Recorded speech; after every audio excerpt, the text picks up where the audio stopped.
Ang bagong buhay kay Kristo. Sa pangalan ng Panginoon, iginigiit kong huwag na kayong mamuhay gaya ng mga taong hindi nakakakilala sa Diyos. Walang kabuluhan ang iniisip nila dahil nadiliman ang isipan nila sa pag-unawa ng mga espiritual na bagay. At nawalay sila sa buhay na ipinagkaloob ng Diyos dahil sa kamangmangan nila at katigasan ng kanilang puso. Nawala na sila ng kahihiyan, kaya nawili sila sa kahalayan at laging sabik na sabik gumawa ng karumihan. Ngunit hindi ganyan ang natutunan nyo tungkol kay Kristo. Hindi ba't alam na ninyo ang tungkol kay Jesus? At bilang mga mananampalataya niya, hindi ba't naturuan na kayo ng katotohanang nasa Kanya? Kaya talikuran nyo na ang dati ninyong pamumuhay dahil gawain ito ng dati ninyong pagkatao. Ang pagkataong ito ang siyang nagpapahamak sa inyo dahil sa masasamang hangarin na dumadaya sa inyo. Baguhin nyo na ang inyong pag-iisip at pag-uugali. Ipakita nyong binago na kayo ng Diyos at binigyan ng buhay na matuwid at banal katulad ng sa Diyos. Kaya huwag na kayong magsisinungaling. Ang bawat isa'y magsabi ng katotohanan sa kanyang mga kapatid kay Kristo dahil kabilang tayong lahat sa iisang katawan. Kung magalit man kayo, huwag kayong magkasala at huwag niyong hayaan na lumipas ang araw na galit pa rin kayo.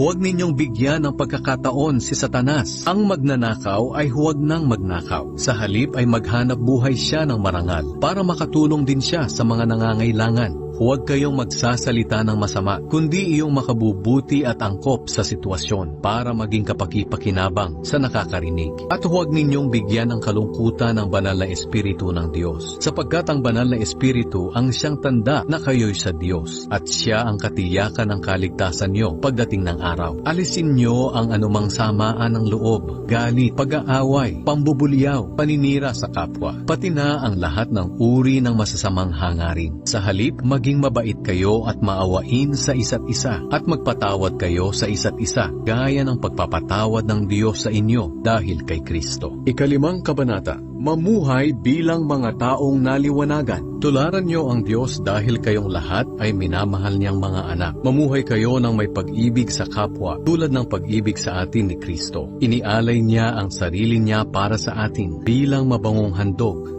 sa Diyos. Dahil mga banal kayo, hindi nararapat na ang isa man sa inyo ay masabihang siya ay malaswa, mahalay, at sakim. At hindi rin nararapat na marinig sa inyo ang mga malalaswa o walang kabuluhang usapan at masasamang biro. Sa halip, maging mapagpasalamat kayo sa Diyos. Tandaan ninyo, walang taong mahalay, malaswa ang pamumuhay at sakim ang mapapabilang sa kaharian ni Kristo at ng Diyos. Sapagkat ang kasakiman ay tulad din ng pagsamba sa mga Diyos-Diyosan. Huwag kayong padadala sa walang kabuluhang pangangatwiran ng iba tungkol sa masasama nilang gawain dahil galit ang Diyos sa mga suwail. Huwag kayong makikibahagi sa ginagawa ng mga taong ito. Dati namumuhay kayo sa kadiliman, pero ngayon ay naliwanagan na kayo dahil kayo ay nasa Panginoon na. Kaya ipakita sa pamumuhay nyo na naliwanagan na kayo. Sapagkat kung ang isang tao ay naliwanagan na, makikita sa kanya ang kabutihan, katuwiran at katotohanan. Alamin ninyo kung ano ang nakalulugod sa Panginoon. Huwag kayong makibahagi sa mga walang kabuluhang gawain ng mga taong nasa kadiliman. Sa halip, ipamukha nyo sa kanila ang kasamaan nila. Nakakahiyang banggitin man lang ang mga bagay na ginagawa nila